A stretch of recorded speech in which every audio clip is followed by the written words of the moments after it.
The amber warning lights pulsed silently through the bridge of the EDS Intrepid as Captain Raina Devlin studied the holographic display before her. The signal they detected near Jupiter's orbit shouldn't have been there. It didn't match any known human frequencies, nor did it align with the background radiation patterns they'd grown accustomed to monitoring. Technical Officer Rivera, run another diagnostic on that signal, Devlin ordered, her dark eyes fixed on the pulsing anomaly. Something about this feels wrong. Lieutenant Ana Rivera's fingers danced across her console, the subtle blue glow of the quantum interface reflecting off her features. Captain, the signal structure is unlike anything in our database. It's almost as if it's adapting as we analyze it. The Intrepid had been patrolling the outer reaches of human space for 3 months, a routine deployment that had suddenly become anything but routine. They'd lost contact with Outpost Theta 7 near Europa 2 days ago, and now this strange signal was appearing just a few thousand kilometers from their position. Commander Parker, what's the status of our defense grid? Devlin asked, turning to her first officer. Thomas Parker looked up from his station, his weathered face creased with concern. All systems nominal, Captain. Shield generators at full capacity, and weapon systems are primed. But if I may speak freely. At Devlin's nod, he continued, we should notify Earth Command about this. The signal's characteristics match some of the patterns we observed before we lost contact with Theta 7. Before Devlin could respond, the ship's AI interface, Navigator, announced in its measured tones, Captain, multiple objects detected emerging from subspace. Configuration unknown. Mass readings indicate artificial construction. The bridge crew watched in stunned silence as the holographic display filled with dozens of crystalline shapes, each one radiating an otherworldly blue-green light. They were beautiful in their alienness, but there was something predatory about their formation. Battle stations, Devlin ordered, her voice calm but firm. Rivera, get me a channel to Earth Command. Parker, coordinate with engineering to ensure our quantum shields are at maximum efficiency. The response from her crew was immediate and professional, but the tension on the bridge was palpable. They'd trained for first contact scenarios, but this felt different. The alien vessels, if that's what they were, had appeared with a precision that suggested careful planning. Captain, Rivera called out, her voice tight with urgency, I can't establish a connection with Earth Command. All quantum communication channels are being blocked by some kind of interference field. The alien ships began to move, their formation shifting like a school of predatory fish. Devlin had seen enough. Launch probe drones. I want as much data as we can gather about these vessels. And bring our weapons online, defensive posture only. Captain, Navigator interrupted, the alien vessels are emitting an energy signature similar to the signal we detected earlier. Power readings are increasing exponentially. Devlin's mind raced through their options. They were alone out here, potentially facing humanity's first contact with an advanced alien species, and something told her this wasn't going to be a peaceful exchange of cultural information. All hands, she announced ship-wide, this is the captain speaking. We are facing an unknown situation with potentially hostile forces. Remember your training, trust in each other, and stand ready. Devlin out. The first blast came without warning, a beam of coherent energy that struck the Intrepid's shields with devastating force. The ship shuddered, but held. Shields at 60%. Parker reported. That was just one shot, Captain. Devlin gripped her command chair as another blast rocked the ship. Return fire, all batteries. Rivera, get those probe readings to the tactical computer. We need to find a weakness in their defenses. As the Intrepid engaged in humanity's first interstellar battle, Devlin couldn't help but think that this was just the beginning. Whatever these aliens were, whatever they wanted, humanity would have to face this threat together, if she could find a way to warn Earth before it was too late. The crystalline ships moved with impossible grace, their attacks becoming more coordinated with each passing moment. They were learning, adapting to the Intrepid's defensive patterns. Devlin watched as her crew fought with everything they had, human determination against alien technology. Navigator, initiate Protocol Omega-3, Devlin commanded. If we can't warn Earth directly, maybe we can leave them a message they can't miss. As the battle raged on, the Intrepid's quantum core began charging for what might be their final act of defiance. They would show these aliens, these Nexari, as Rivera had dubbed them based on their network behavior, that humanity wouldn't go quietly into the night. The fate of Earth might depend on what happened in the next few moments, and Captain Raina Devlin intended to make every second count. The red dust of Mars swirled against the reinforced windows of Outpost Aegis as Commander Julian Nash received the encrypted transmission from Earth Command.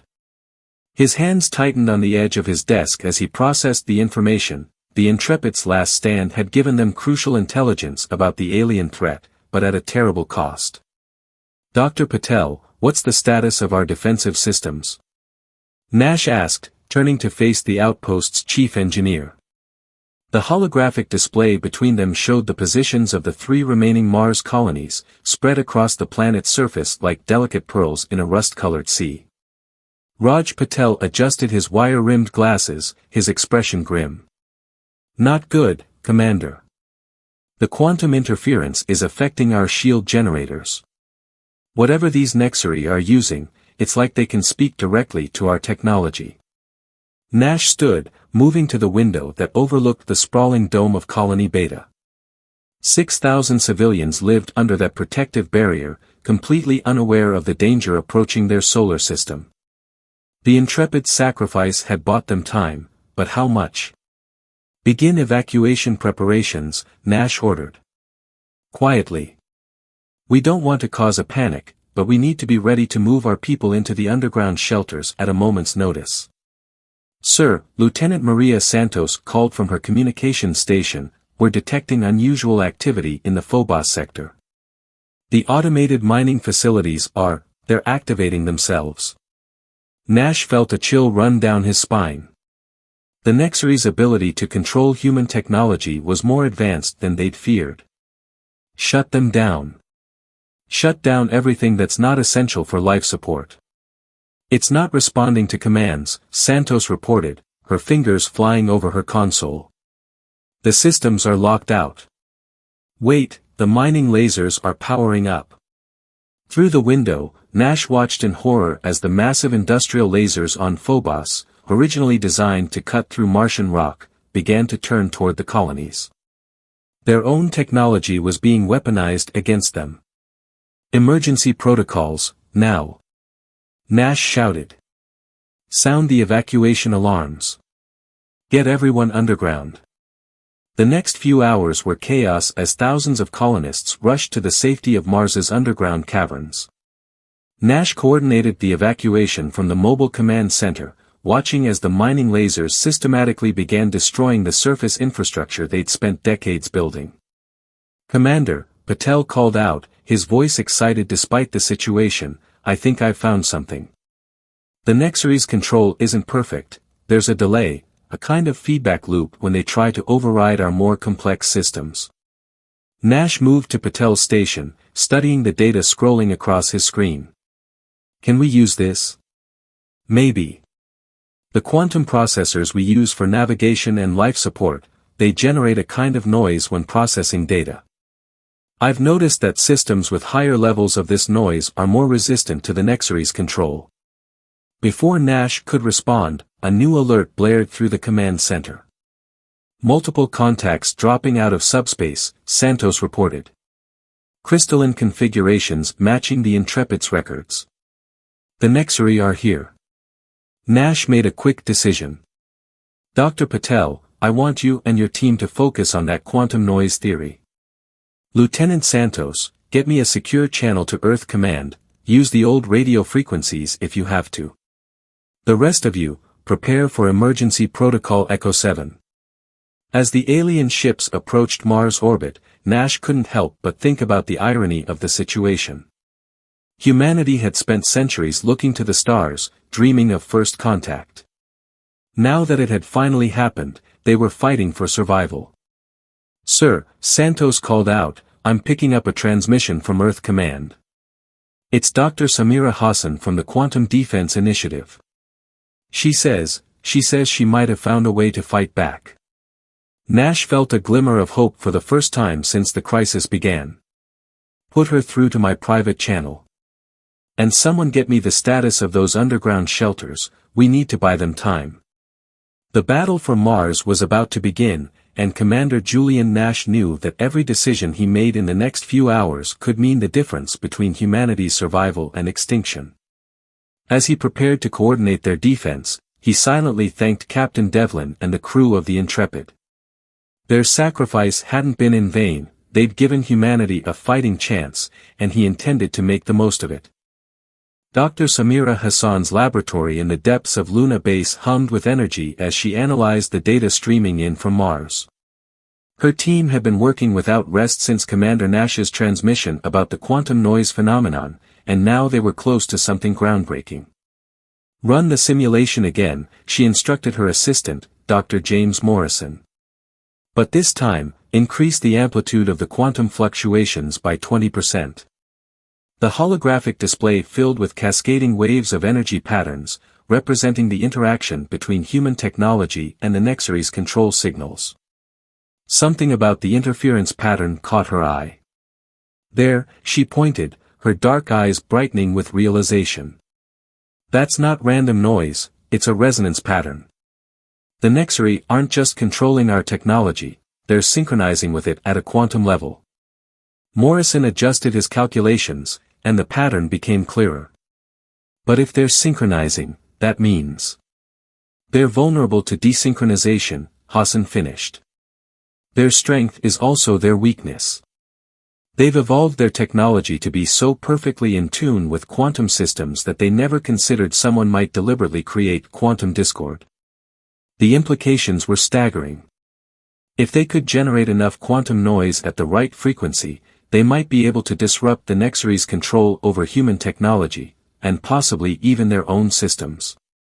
Admiral Helena Rodriguez's face appeared on the main screen, her expression tense but hopeful. Dr. Hassan, I understand you have something for us. Yes, Admiral. We found their weakness, but implementing a solution won't be easy. We need to modify every quantum processor in our defense network to generate specific patterns of quantum noise. How long would that take? Hassan shared a look with Morrison before responding. Under normal circumstances, months. But we don't have months. I have an alternative proposal, but it's risky. At this point, Doctor, risk is all we have left. Hassan pulled up a schematic of Earth's quantum defense network. Instead of modifying individual systems, we can use the network itself as a giant quantum noise generator. The processing nodes are already linked, we just need to introduce carefully calculated errors into the system. Errors? Rodriguez's eyebrows rose. You want to deliberately destabilize our defense network? Controlled destabilization, Hassan corrected. Like creating a tsunami to disrupt the enemy's fleet. But we'll need every quantum processor we have, including the ones in civilian systems. The Admiral was quiet for a moment, considering the implications. How certain are you this will work? Based on the data from Mars and our simulations? 87% chance of success. But Admiral, there's something else you need to know. Once we start this process, we can't stop it. The quantum cascade will affect all advanced technology in the solar system, including our own. So we'll be fighting blind? Hassan nodded grimly.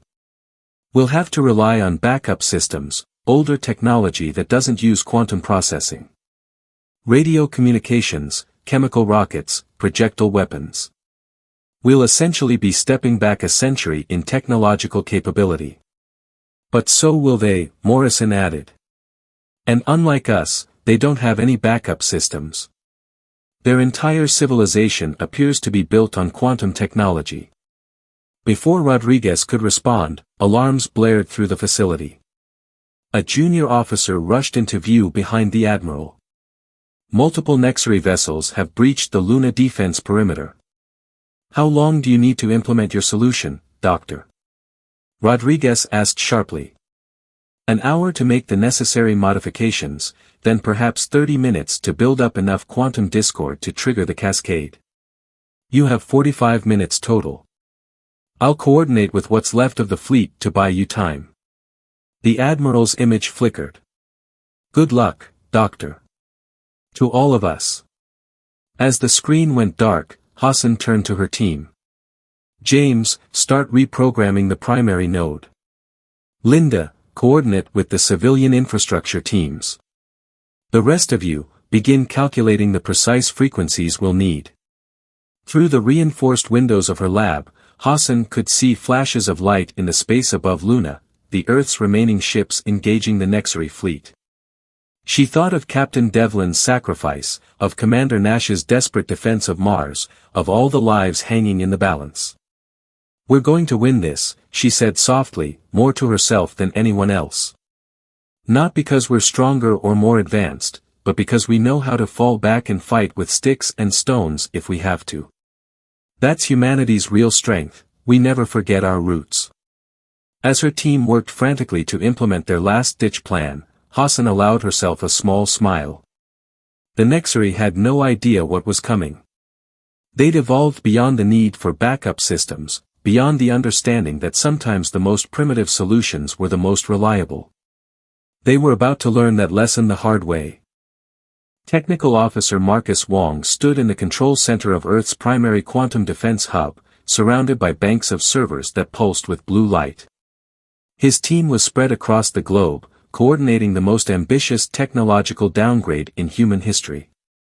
Status report, he called out, watching as hundreds of systems were systematically modified according to Dr. Hassan's specifications. Asia-Pacific grid is ready, reported Olivia Chen from her station. Quantum processors are accepting the new parameters. Old satellite networks from the 2030s are being reactivated.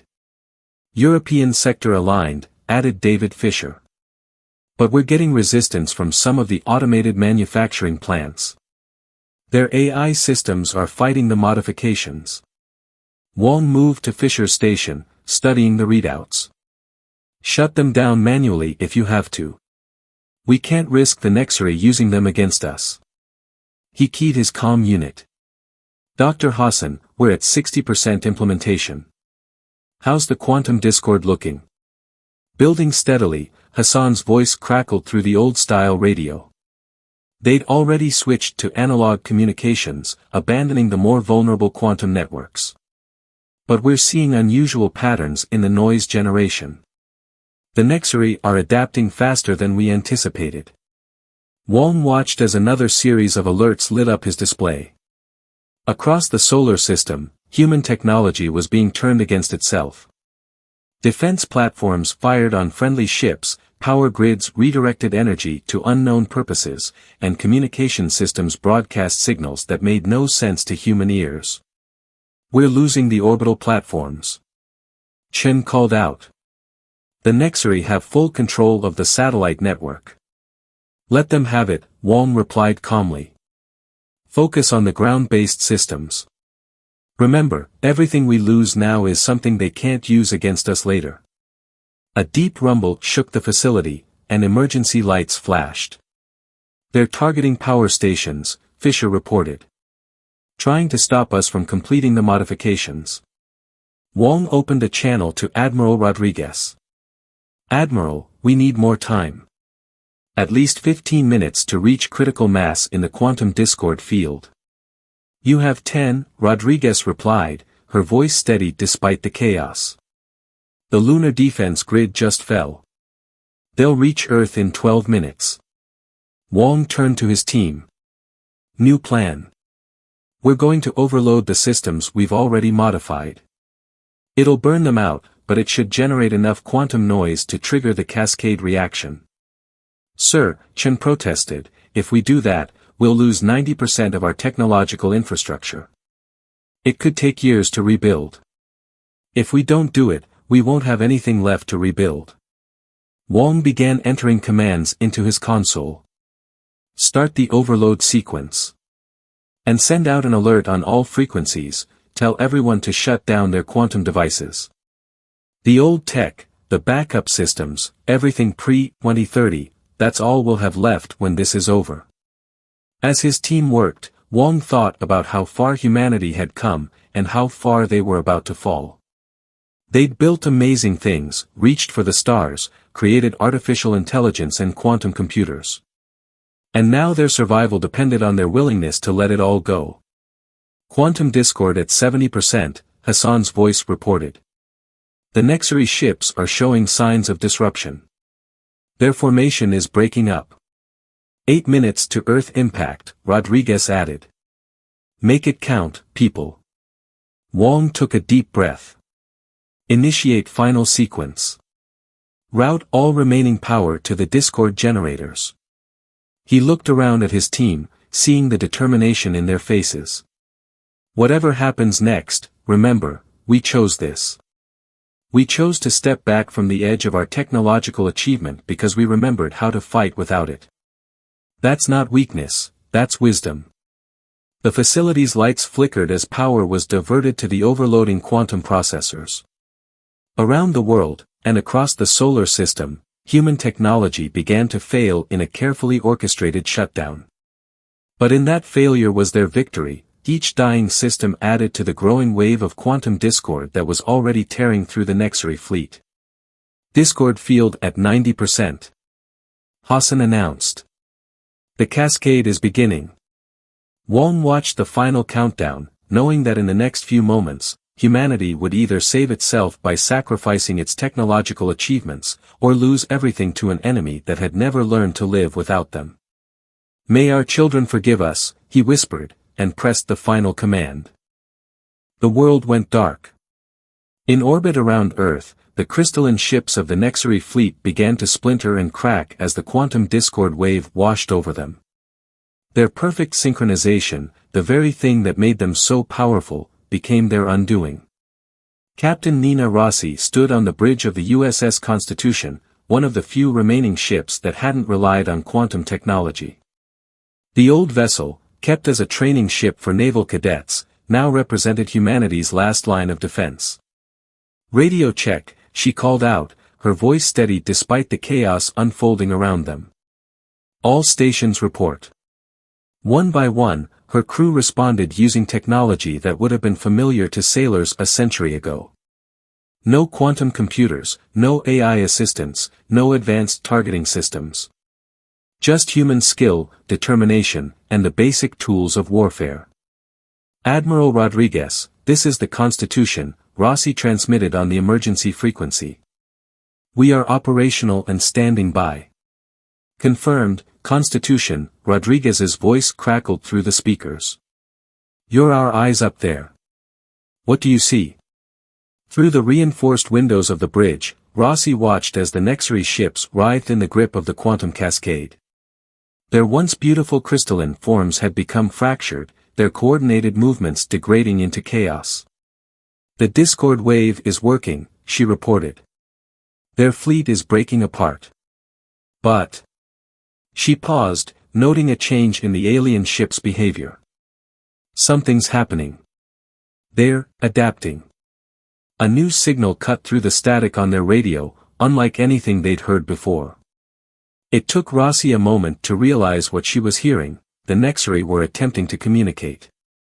Dr. Hassan, Rossi called over the emergency channel, are you receiving this? Yes, Hassan's voice was filled with excitement. They're using basic radio waves, they've abandoned their quantum systems entirely. They're trying to surrender. The signal became clearer, resolving into a pattern that their computers, the old ones, running on silicon chips, could begin to decode.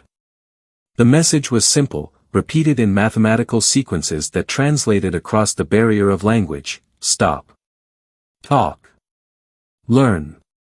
Admiral Rodriguez's voice came through again.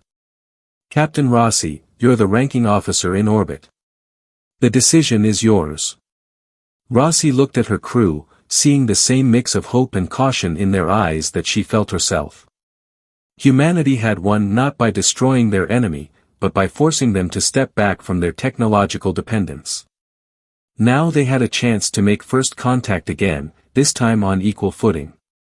"This is Captain Nina Rossi of the Earth ship Constitution," she transmitted on all frequencies. "We accept your request for communication." The response came quickly, still in mathematical sequences but more complex now. The Nexari were learning, adapting not just their technology but their entire approach to interaction with humanity. Over the next few hours, as Earth slowly regained power using its backup systems, a remarkable exchange took place. The Nexari, stripped of their technological advantages, revealed themselves to be curious and intelligent beings who had become over-reliant on their advanced systems. "They say they've never encountered a species that maintained its connection to its technological past," Dr. Hassan reported, translating the increasingly sophisticated mathematical dialogue. "They're fascinated by us." In lunar orbit, Commander Nash's voice joined the conversation. "Mars colonies reporting in. All survivors accounted for. The mining facilities have shut down completely. We're running on backup power, but we're stable." From her vantage point in orbit, Rossi watched the sun rise over Earth's horizon. The planet below was darker now, many of its systems temporarily offline. But in that darkness, humanity had found its strength, not in the technology they'd built, but in their ability to survive without it. "Admiral," she called, "request permission to begin formal diplomatic contact with the Nexari representatives." "Granted, Captain." "And well done, all of you. Dr. Hassan, Mr. Wong, Commander Nash, everyone who made this possible. We've lost much of our advanced technology, but we've gained something more valuable, a new understanding of our own resilience." As the sun's light spread across the planet, Rossi thought about Captain Devlin and the crew of the Intrepid, whose sacrifice had given them the first clues to the Nexari's weakness. She thought about all the humans who had worked together, adapting and innovating in the face of near-impossible odds. "This is Captain Rossi to all Earth forces," she transmitted.